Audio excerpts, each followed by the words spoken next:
37,000 feet की ऊंचाई पर उड़ रहा विमान पूरी तरह से आउट ऑफ कंट्रोल हो चुका है। प्लेन का पूरा कंट्रोल जाम हो चुका है। मेडे मेडे मेडे, हमारा तीनों हाइड्रोलिक बंद पड़ चुका है। जल्द से जल्द हमें कोई मदद नहीं मिला तो हम क्रैश कर जाएंगे।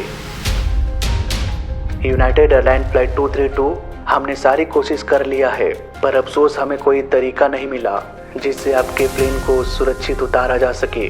आई एम रियली सॉरी, हम आपकी मदद नहीं कर पाएंगे। अब क्या होगा इस प्लेन के साथ? आइए पूरी कहानी को समझने की कोशिश करते हैं आज के इस वीडियो में। 19 जुलाई 1989, Stapleton International Airport, Denver, US. United Airline का एक विमान फ्लाइट 232 उड़ान भरने की तैयारी कर रहा था। इसे सबसे पहले शिकागो में लैंड करना था। इसके बाद यहां से टेक ऑफ करके फिलाडेल्फिया में लैंड करना था।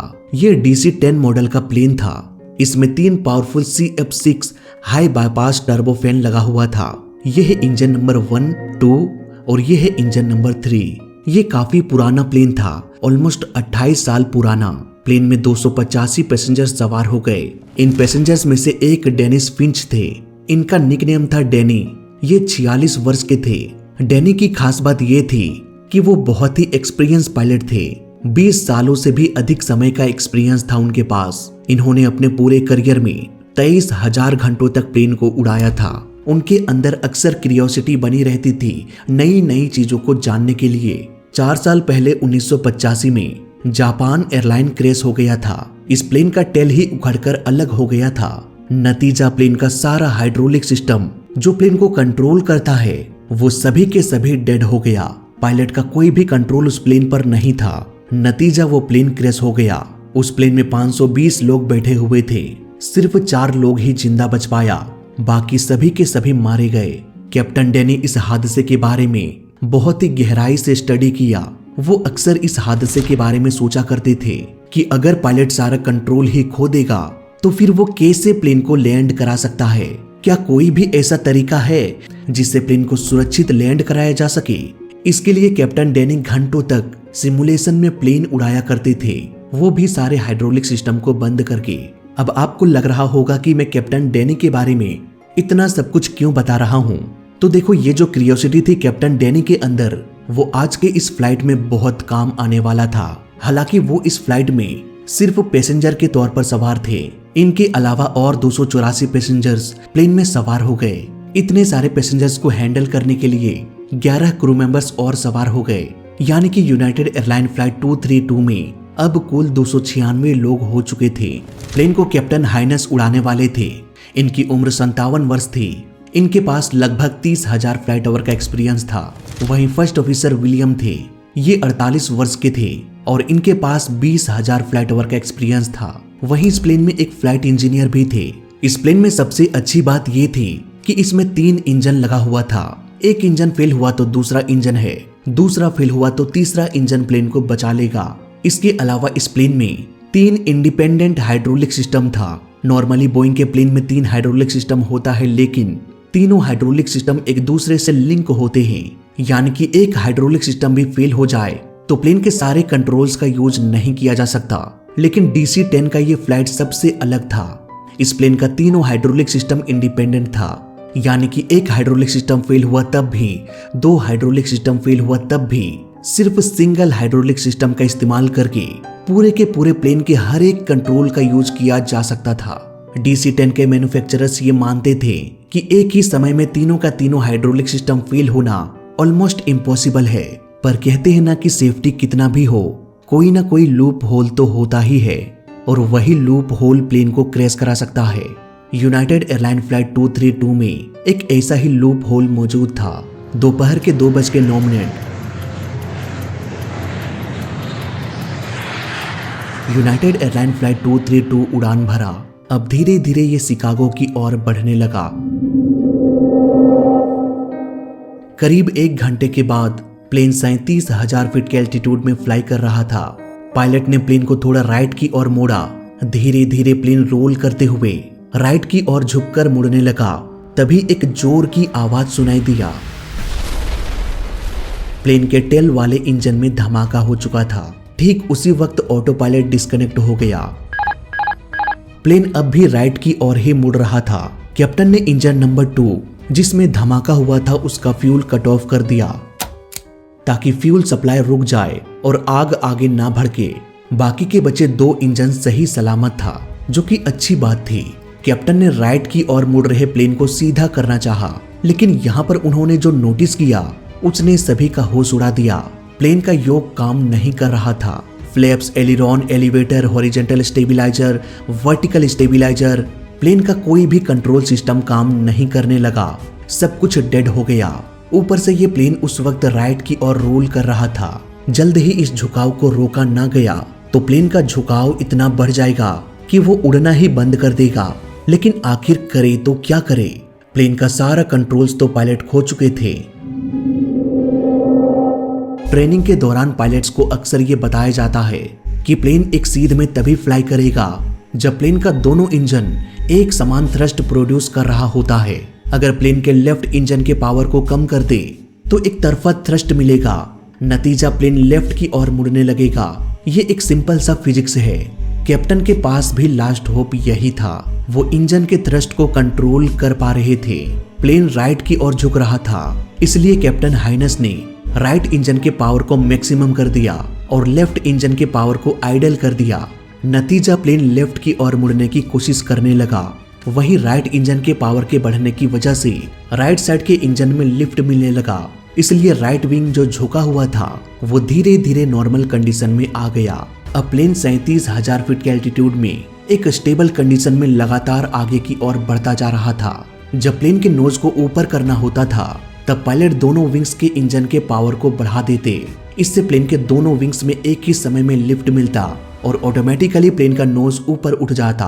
इसके विपरीत जब पायलट दोनों साइड के विंग्स के इंजन के थ्रस्ट को कम करता तो लिफ्ट कम मिलने की वजह से प्लेन का नोज ऑटोमेटिकली डाउन होने लगता। इस तरह से इंजन के थ्रस्ट का इस्तेमाल करके पायलट थोड़ा बहुत प्लेन को लेफ्ट, राइट और ऊपर नीचे कर पा रहे थे।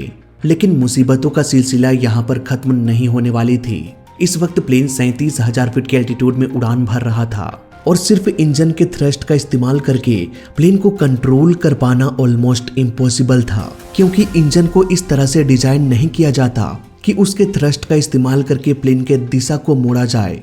इसके अलावा जब पायलट इंजन के थ्रस्ट को घटाते या बढ़ाते थे तो इंजन का पावर बढ़ने में और बढ़ने के बाद दिशा बदलने में 30 से 40 सेकंड्स लग रहा था। ये तो वही बात हो गई कि आपने बाइक के हैंडल को मोड़ा, लेकिन बाइक आपका मुड़ेगा 40 सेकंड बाद। ऐसे में हादसा होना तो तय है। यूनाइटेड एयरलाइन फ्लाइट 232 के साथ भी कुछ ऐसा ही हो रहा था। पायलट बहुत ही लिमिटेड कंट्रोल कर पा रहे थे और इन कंट्रोल्स में भी बहुत डिले हो रही थी। किसी भी इमरजेंसी में कैसे डील किया जाए, इसके लिए प्लेन में एक चेकलिस्ट होता है। फर्स्ट ऑफिसर चेकलिस्ट में देखने लगे कि एक इंजन अगर फेल हो जाए तो आगे क्या किया जाए। वहीं कैप्टन ने जो देखा उस पर यकीन करना मुश्किल हो गया।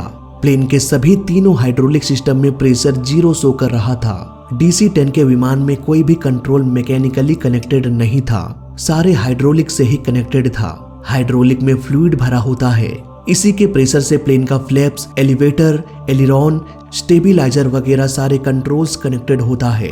अगर ये हाइड्रोलिक फ्लूइड या ऑयल पाइप टूट जाए तो प्रेशर बन नहीं पाएगा, नतीजा इंडिकेटर में 0 प्रेशर शो करेगा।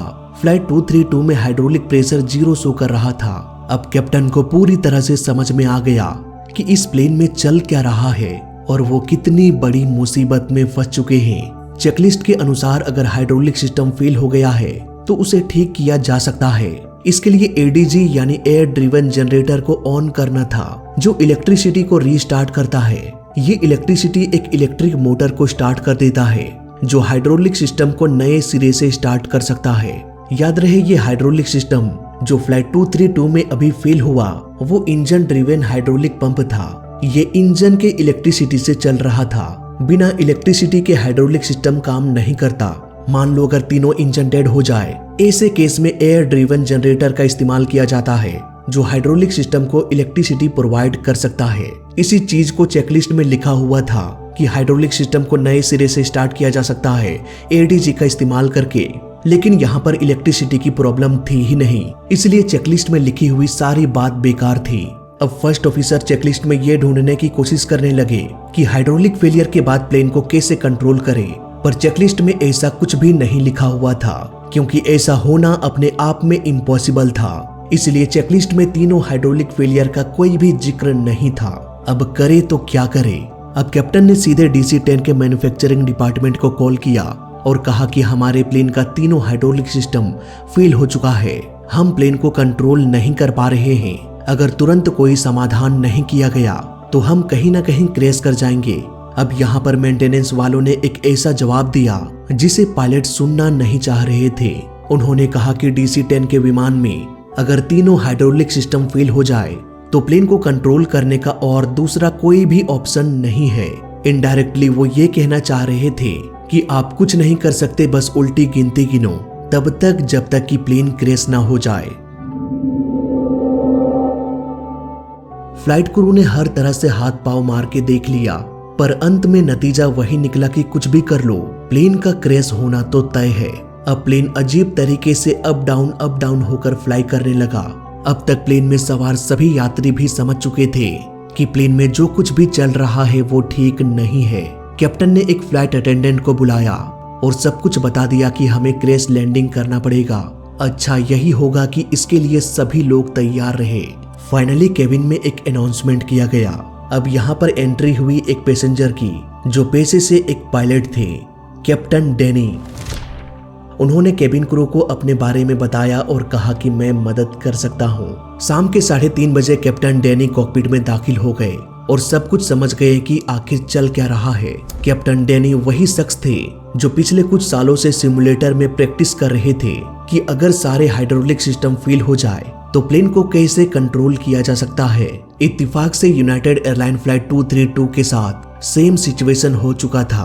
प्लेन को उड़ा रहे दोनों पायलट को कुछ भी नहीं पता कि वो क्या करे। इवन पूरी जिंदगी में उन्होंने ऐसे केस को हैंडल नहीं किया था और ना ही ट्रेनिंग के दौरान ऐसे केस के बारे में उन्हें कभी बताया गया था। सिर्फ डैनी ही थे जो पूरे केस को समझ पा रहे थे। डैनी ने तुरंत ही दोनों पायलट को गाइड करना शुरू कर दिया। सबसे पहले वो केबिन में विंडो सीट में जाकर विंग्स को ऑब्जर्व करने लगा कि कंट्रोल थोड़ा बहुत भी काम कर रहा है या नहीं। पर अफसोस पायलट बार बार योक को मूव कर रहे थे, लेकिन एलिरॉन टच से मस नहीं हो रहा था। डैनी ने कहा कि योक से काम नहीं बनेगा, एक काम करो, थ्रस्ट को चेंज करके देखो, मैं देखता हूँ विंग्स में कोई प्रभाव पड़ रहा है या नहीं। अब यहाँ पर उन्हें एक नई उम्मीद नजर आई। इंजन के थ्रस्ट का इस्तेमाल करके प्लेन की दिशा को मोड़ने में वो सक्षम थे। कैप्टन डैनी अब समझ चुके थे कि करना क्या है। वो सीधे कॉकपिट में चले गए और प्लेन के कंट्रोल को अपने हाथों में ले लिया।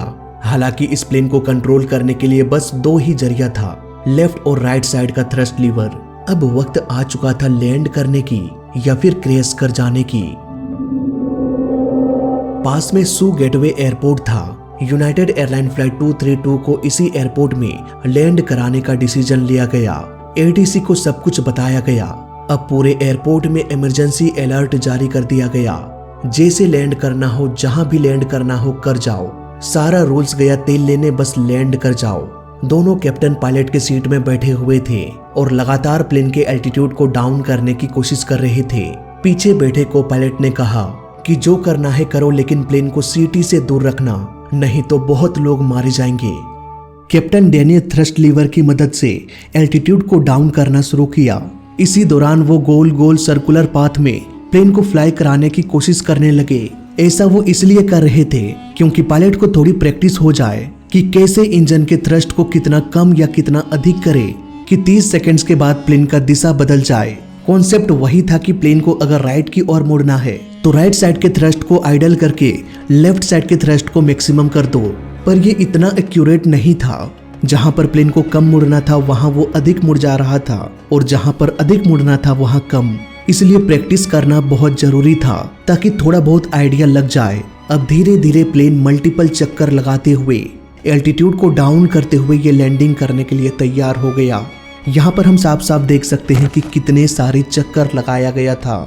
दोनों पायलट ने यह डिस्कस किया कि क्या हमें लैंडिंग गियर को डाउन करना चाहिए या फिर बेली लैंडिंग यानी बिना पहियों की लैंडिंग करनी चाहिए। फाइनली ये डिसीजन लिया गया कि लैंडिंग गियर को डाउन करके ही प्लेन को लैंड कराना सही रहेगा, क्योंकि लैंडिंग गियर की वजह से क्रैश का जो इम्पैक्ट है वो कम हो जाएगा और यात्रियों को झटका थोड़ा कम लगेगा। DC-10 में जो लैंडिंग व्हील होता है वो हाइड्रोलिक से ही डाउन होता है, लेकिन अच्छी बात यह थी कि हाइड्रोलिक फेलियर के बाद भी एक मैकेनिकल मेथड भी था जिससे प्लेन के लैंडिंग गियर को डाउन किया जा सकता था। इसे हम ग्रेविटी एक्सटेंशन के नाम से जानते हैं। सिंपली यहाँ पर 3 लीवर को खींचना होता है जिससे तीनों लैंडिंग व्हील का लॉक खुल जाता है और व्हील अपने भार की वजह से नीचे झुक जाता है। इसी मेथड से सारे लैंडिंग गियर को डाउन किया गया। प्लान के हिसाब से इस प्लेन को रनवे 31 पर लैंड करना था, लेकिन प्लेन को कंट्रोल कर पाना इतना डिफिकल्ट हो रहा था कि रनवे से अलाइन होना ऑलमोस्ट इम्पॉसिबल हो गया। टैंक में अब भी काफी मात्रा में फ्यूल बचा हुआ था, इसलिए कैप्टन ने 3 बार और राइट टर्न लेने का डिसीजन लिया। राइट टर्न लेने से कैप्टन को साफ व्यू मिल रहा था एयरपोर्ट की। इसी तरह से ये सर्कुलर पैटर्न में मुड़ते मुड़ते प्लेन अपोजिट साइड के रनवे के सीध में आ गया। फायर फाइटर्स की गाड़ियां रनवे पर तैनात हो चुकी थी। सेफ्टी का पूरा इंतजाम किया जा चुका था। हाइड्रोलिक फेलियर की वजह से प्लेन का फ्लैप्स काम नहीं कर रहा था, जो प्लेन की रफ्तार को धीमा कर सकता था। प्लेन 410 किलोमीटर पर आवर की रफ्तार से रनवे की ओर बढ़ रहा था। वहीं सिंक रेट लगभग 1900 फीट पर मिनट थी, जबकि लैंडिंग के वक्त प्लेन की रफ्तार लगभग 250 किलोमीटर पर आवर होनी चाहिए। लैंडिंग के कुछ सेकंड्स पहले प्लेन का नोज नीचे जाने लगा। प्लेन के नोज को ऊपर उठाने के लिए कैप्टन डैनी ने इंजन के थ्रस्ट को बढ़ा दिया। इससे हुआ ये कि प्लेन का स्पीड और भी बढ़ गया। उधर GPWS अलार्म बजने लगा। तुरंत ही डैनी ने थ्रस्ट को आइडल कर दिया। रनवे पर टच डाउन करने से कुछ सेकंड्स पहले प्लेन रोल करने लगा। प्लेन ऊपर की ओर उछल गया। राइट विंग ग्राउंड से टकरा गया। टैंक में भरा सारा फ्यूल बाहर आ गया। बैक टू बैक ये कई बार जंप किया। फाइनली इसका राइट विंग ही उखड़ गया। प्लेन के फ्यूजलेज के कई टुकड़े हो गए। फिर भी ये प्लेन रनवे से रगड़ खाते हुए रनवे के बाहर एक खेत में जाकर रुका। तुरंत फायर फाइटर की गाड़ियां अपने काम में लग गए। 296 लोगों में से 112 लोग मारे गए। ज्यादातर लोगों की मौत मल्टीपल इम्पैक्ट्स की वजह से हुआ। प्लेन कई बार ग्राउंड से टकराया, इसी में लोग मारे गए। 24 लोगों की मौत आग में झुलसने से हो गई। 184 लोग इस हादसे में बच गए। इतने बड़े हादसे के बाद भी कई सारे पैसेंजर चलते हुए मलबे से बाहर निकलकर आ रहे थे। हादसे के 35 मिनट बाद भी प्लेन के चारों क्रू मेंबर्स कॉकपिट के मलबे में ही पड़े हुए थे। 35 मिनट बाद उन्हें रेस्क्यू किया गया। चारों की जान बच गई। कुछ दिनों बाद सारे रिकवर होकर वापस से अपने ड्यूटी में लग गए। NTSB इस घटना की छानबीन में लग गए। इन्होंने सिमुलेशन में सेम टू सेम वैसे ही कंडीशन तैयार किया और अपने बेस्ट से बेस्ट पायलट को बुलाया और कहा कि लैंड करके दिखाओ। लेकिन कोई भी ऐसा पायलट नहीं था जो इस प्लेन को लैंड करा पाया। उधर मैकडॉनल्ड डगलस कंपनी, जिन्होंने DC-10 को बनाया था, उन्होंने इन सारे लूप होल को देखते हुए DC-10 के मैन्युफैक्चरिंग को ही बंद कर दिया। लास्ट प्लेन उसी साल बना था जब ये हादसा हुआ था। इसके अलावा DC-10 के हाइड्रोलिक सिस्टम में बदलाव किया गया। इसमें एक हाइड्रोलिक फ्यूज फिट किया गया। ये फ्यूज सडन हाइड्रोलिक फेलियर नहीं होने देता। मान लो अगर ये फ्यूज फ्लाइट 232 में होता तो हाइड्रोलिक फेलियर अचानक से नहीं होता। कंप्लीट हाइड्रोलिक फेलियर होने में 1 घंटे का समय लग जाता और 1 घंटे में आसानी से पायलट किसी न किसी एयरपोर्ट पर उतार देते। लेकिन इस फ्यूज के ना होने की वजह से इतना बड़ा हादसा हो गया। तो इस तरह से हाइड्रोलिक सिस्टम के इस लूप होल को भरा गया। उधर NTSB की टीम इंजन के जांच करने में लगे हुए थे। उन्होंने पाया कि इंजन का एक ब्लेड टूट गया था, जो इंजन के इंटरनल पार्ट को भी डैमेज कर दिया, जिससे हुआ एक तेज धमाका। अब क्योंकि ये इंजन प्लेन के टेल में लगा हुआ था और प्लेन के टेल से होते हुए तीनों हाइड्रोलिक पाइप गुजरता था, नतीजा इस एक्सप्लोजन की वजह से तीनों के तीनों हाइड्रोलिक पाइप डैमेज हो गया। हाइड्रोलिक ऑयल अचानक से लीक होकर बाहर निकल गया। नतीजा पायलट ने अपना सारा का सारा कंट्रोल खो दिया और इस तरह से वो एक बहुत बड़ी मुसीबत में फंस गए। तो ये थी कहानी यूनाइटेड एयरलाइन फ्लाइट 232 की। वीडियो अच्छा लगा तो लाइक कर देना, बुरा लगा तो डिसलाइक कर देना और दोनों ही केस में चैनल को सब्सक्राइब कर देना, क्योंकि इस चैनल में सीखने के लिए बहुत कुछ है। तो मैं मिलता हूँ आपसे अगली वीडियो में, तब तक के लिए देखते रहिए और सीखते रहिए। जय हिंद, वंदे मातरम।